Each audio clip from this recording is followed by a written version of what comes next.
प्यारे बच्चों, सुप्रभात। मैं आभा गोयल मध्य विद्यालय बरौली, प्रखंड भभुआ, जिला कैमूर की संस्कृत विषय की शिक्षिका हूँ। आज मैं आप लोग वर्ग 7 के 10वां पाठ को पढ़ाने जा रही हूँ, जिसका नाम है दिनचर्या, यानी दैनिक कार्यों की। दिनचर्या मतलब दैनिक कार्य हमारे जो होते हैं, उसके बारे में आपको बताया जा रहा है इस पाठ में। कहा जाता है कि स्वस्थ रहने के लिए दिनचर्या का जीवन में बहुत महत्व होता है। उसी के बारे में आपको इस पाठ में बताया जा रहा है। अस्माकं जीवने आहार विहारश्च मुख्यो पक्षो स्तः। अस्माकं हमारे जीवन में आहार भोजन च विहारश्च और विहार मतलब भोजन के अलावा जो कार्य होते हैं, घूमना फिरना इत्यादि जो कार्य होते हैं, वो मुख्य पक्ष हैं। हमारे जीवन में भोजन और भोजन से इतर घूमना इत्यादि कार्य करना दो मुख्य पक्ष हैं। आहार भोजनम इति वर्तते, आहार भोजन ऐसा है। विहार अन्य सर्व क्रियाकलाप, और विहार जो है दूसरे सभी क्रियाकलाप होते हैं। उभयो नियमा सन्ति, उभयो दोनों के, आहार के भी और विहार के भी, नियमा सन्ति नियम हैं, दोनों के नियम हैं। तेषां पालनेन मानव जीवनम सुखमयम भवति, उनके पालन से, तेषां उन नियमों के पालन से मानव जीवनम सुखमयम भवति, मनुष्य का जीवन सुखमय होता है। अनेन मानवस्य दिनचर्या निर्धारिता भवति, इससे मानव की दिनचर्या जो है निर्धारित होती है। सामान्यतः प्रातः काले सूर्योदयात् पूर्वम एव जागरणम उचितम।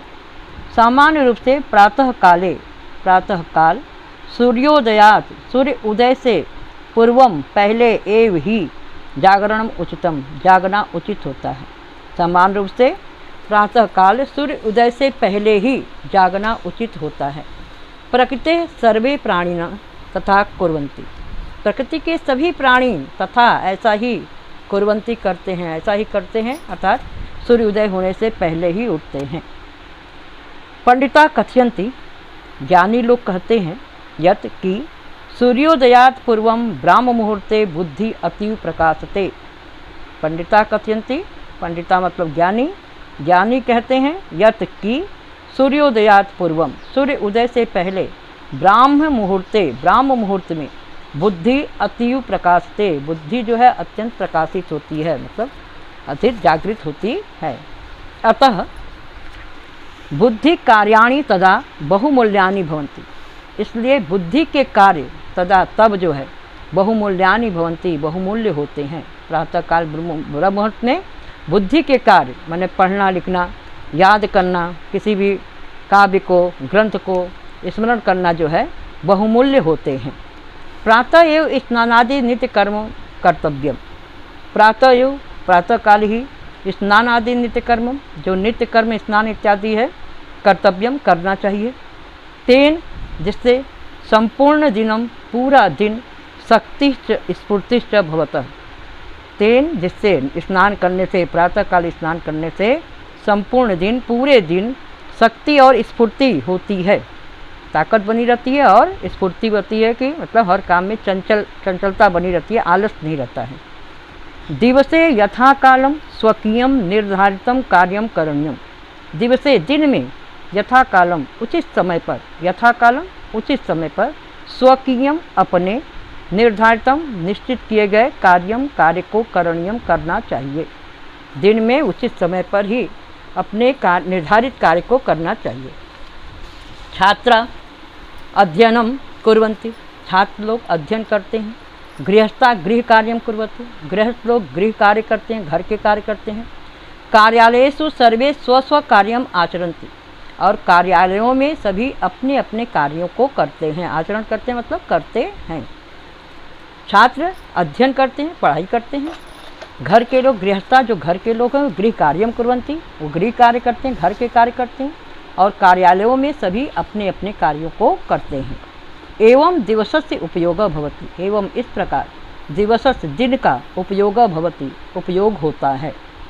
सायंकाले भ्रमणम उद्यान गमनम वा शोभनम भवति, शाम के समय सायंकाले शाम के समय भ्रमणम घूमना वा या उद्यान गमनम बगीचे में जाना शोभनम भवति सुंदर होता है।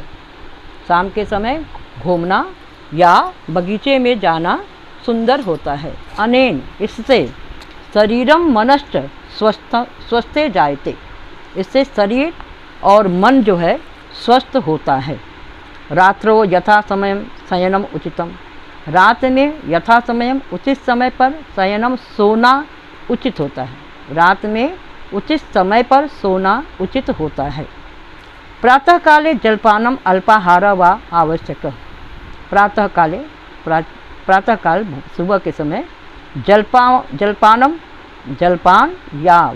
या अल्पाहार थोड़ा भोजन आवश्यक होता है। तस्मिन उसमें उस अल्पाहार में या जलपान में जो है क्या क्या चीज़ होनी चाहिए बता रहे हैं। तस्मिन फलानि, उसमें फल, पेयानि तथा स्वच्छानि द्रव्याणि आवश्यकानि सन्ति, उसमें फल और पीने वाले स्वच्छ द्रव्य जो है, स्वच्छ तरल पदार्थ जो है आवश्यक होते हैं। जैसे जूस है, शरबत है और पानी, दूध इत्यादि जो है जरूरी होता है, आवश्यक होते हैं। मध्याह्ने क्षुधानुसारेण अन्नम व्यंजनम च ग्रहणीयम, मध्याह्न में मतलब दोपहर में क्षुधानुसारेण भूख के अनुसार, क्षुधा माने भूख के अनुसार अन्नम अनाज च और व्यंजनम माने सब्जियाँ ग्रहणीयम ग्रहण करना चाहिए। मध्याह्न में दोपहर में भूख के अनुसार जैसी भूख लगी हो वैसा अनाज और सब्जी खाना चाहिए। अल्प भोजने स्वास्थ्यकरम भवति, अल्प भोजन कम खाना जो है स्वास्थ्यकर होता है, लाभकारी होता है। बहु भोजनम हानिकारकम जायते, और बहुत सारा भोजन ढेर सारा खाना जो होता खाना हानिकारकम जायते, नुकसान करने वाला होता है। सायंकाले दुग्धपानम फलाहारो वा करणीय, शाम के समय दूध या फल, दूध पीना या फल खाना करणीय, फल खाना चाहिए। करणीय माने करना चाहिए, फल का आहार करना चाहिए या दूध पीना चाहिए। शाम के समय में दूध पीना चाहिए या फल खाना चाहिए। रात्रो च सुलभम अल्पम भोजनम हितकरम भवति च, और रात में सुलभम जो आसानी से प्राप्त हो जाए, सुलभ माने प्राप्त होना मैंने सुंदर ढंग से मतलब आसानी से प्राप्त होने वाले, यहाँ प्राप्त होने से मतलब है पचने वाले, आसानी से पचने वाले। अल्पम भोजनम कम खाना हितकरम भवति, हितकर होता है, लाभकारी होता है। शयनात् पूर्वम, सोने से पहले। दंतानाम शोधनम, दांतों को साफ करना। पाद प्रक्षालनम, पैरों को धोना। ईश बंदनम च, और ईश्वर की वंदना। हितम भवति, हितकारी होती है, लाभकारी होती है। शयनात् पूर्वम, सोने से पहले। दंतानाम शोधनम, दांतों को साफ करना। पाद प्रक्षालनम, पैरों को धोना। च, और ईश वंदना हितम भवति, और ईश्वर की वंदना हितकारी होती है। आयुर्वेद कथयति, आयुर्वेद में कहा गया है या आयुर्वेद कहता है, युक्त आहार विहाराभ्याम नियतम दीर्घ जीवनम, मिथ्या आहार विहाराभ्याम अस्वास्थ्यम च अल्प जीवनम।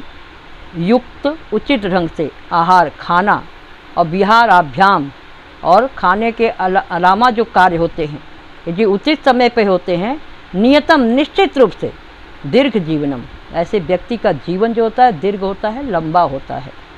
अर्थात जो व्यक्ति उचित समय पर भोजन करता है और उचित समय पे ही अपने सारे कार्य करता है, ऐसे व्यक्ति का जीवन जो है निश्चित रूप से, नियतम निश्चित रूप से दीर्घ होता है, लंबा होता है। मिथ्या आहार और झूठ मूठ का खाना मतलब ढेर सारा खा लेना, और विहाराभ्याम और बेमतलब का कार्य करना, बिना किसी रूटीन के, बिना किसी जो के चर्या के, बिना किसी पूर्व कार्यक्रम निर्धारित करने से जो हम कार्य करते हैं उससे क्या होता है, अस्वास्थ्यम, हमारा स्वास्थ्य क्या हो जाता है, बिगड़ जाता है, अस्वस्थ रहते हैं, रोगी होता है। अल्प जीवनम, और जीवन भी क्या हो जाता है, अल्प हो जाता है। जब रोगी होंगे तो हम जल्दी ही अपनी मृत्यु को प्राप्त हो जाएंगे। तो कह रहे हैं कि उचित युक्ताहार, उचित समय पर खाना और उचित समय पर खाने के अलावा जो कार्य होते हैं वो करने पर, यदि उचित समय पर करेंगे तो नियतम निश्चित रूप से दीर्घ जीवन, लंबी जीवन को प्राप्त करेंगे। और मिथ्या आहार विहाराभ्याम, यदि हम झूठ मूठ का मतलब बेमतलब का खाना खा लिए, जब मन हो तब खा लिए, बिना किसी समय पे खाना खा लिए, और कोई भी कार्य जो है पहले से कार्यक्रम तय करके नहीं करते हैं, जब मन होता है कार्य करते हैं, जब मन होता है आराम करते हैं, ऐसे क्या हो जाता है, अस्वास्थ्यम, मेरा स्वास्थ्य क्या हो जाता है, अस्वस्थ, माने हम शरीर से अस्वस्थ हो जाते हैं। और अल्प जीवनम, कम जीवन को प्राप्त करते हैं। अब आपके किताब में शब्दार्थ दिया है, आप शब्दार्थ अपने से पढ़ेंगे। हम पढ़ाते समय शब्दों का अर्थ बता चुके हैं, आप इसमें से पढ़ लीजिएगा, शब्दार्थ याद कर लीजिएगा तो और अच्छी तरह से समझ में आ जाएगा, और हिंदी आप अपनी अच्छी तरह से तैयार कर लेंगे। फिर व्याकरण में आपके है संधि विक्षेप, इसे भी देख लीजिएगा। फिर है व्याकरण में ही प्रकृति प्रत्यय विभाग करना है, ये अच्छी तरह से लिखा गया है, आप इसको पढ़ के अपने से समझने की कोशिश करिएगा। अब है आपका अभ्यास प्रकार मौखिक प्रश्न। अधोलिखित पदानाम उच्चारणम कुरुत, नीचे लिखे पदों का मतलब शब्दों का उच्चारण करें। आहार मानव जीवनम पूर्वमेव बुद्धि कार्याणि स्वकीयम मध्याह्ने ग्रहणीयम व्यंजनम दीर्घ जीवनम। फिर से सुन लीजिए। आहार मानव जीवनम पूर्वमेव बुद्धि कार्याणि स्वकीयम मध्याह्ने ग्रहणीयम व्यंजनम दीर्घ जीवनम। नीचे दूसरा प्रश्न है आपका, निम्नलिखित पदानाम अर्थम बदत, नीचे लिखे पदों का अर्थ कहिए। बोलना है, हम अर्थ बता दे रहे हैं। विहार, घूमना या भोजनेतर कर्म का समूह, माने भोजन के अलावा जो सारे कार्य हैं उनको हम विहार शब्द से संबोधित करते हैं। उभय माने दोनों, यथा कालम माने उचित समय पर या समय के अनुसार, संपूर्णम पूरा, हितकरम उपयोगी या लाभप्रद, दंतानाम दांतों का, व्यंजनम सब्जी या तरकारी, अल्पाहार नाश्ता या जलपान, नियतम निश्चित। फिर से सुन लीजिए। विहार, घूमना भोजनेतर कर्म समूह, उभय दोनों, यथाकालम उचित समय पर या समय के अनुसार, संपूर्णम माने पूरा या सारा, हितकरम माने उपयोगी या लाभप्रद, दंतानाम दांतों का, व्यंजनम सब्जी या तरकारी, अल्पाहार नाश्ता या जलपान, नियतम माने निश्चित। नीचे निम्नलिखित पदस्य पाठम कुरु, निम्नलिखित पदों का पाठ करिए। इसे अपने से आपको पढ़ना है, पाठ का ही श्लोक है। युक्ता आहार विहाराभ्याम नियतम दीर्घ जीवनम, मिथ्या आहार विहाराभ्याम अस्वास्थ्यम चाल्प जीवनम। इसे अपने से पढ़ के याद करिएगा। अब ये वीडियो यहीं समाप्त हो रहा है। दूसरे वीडियो लिखित प्रश्नों का उत्तर के लिए दूसरा वीडियो तैयार किया जाएगा। धन्यवाद, नमस्कार।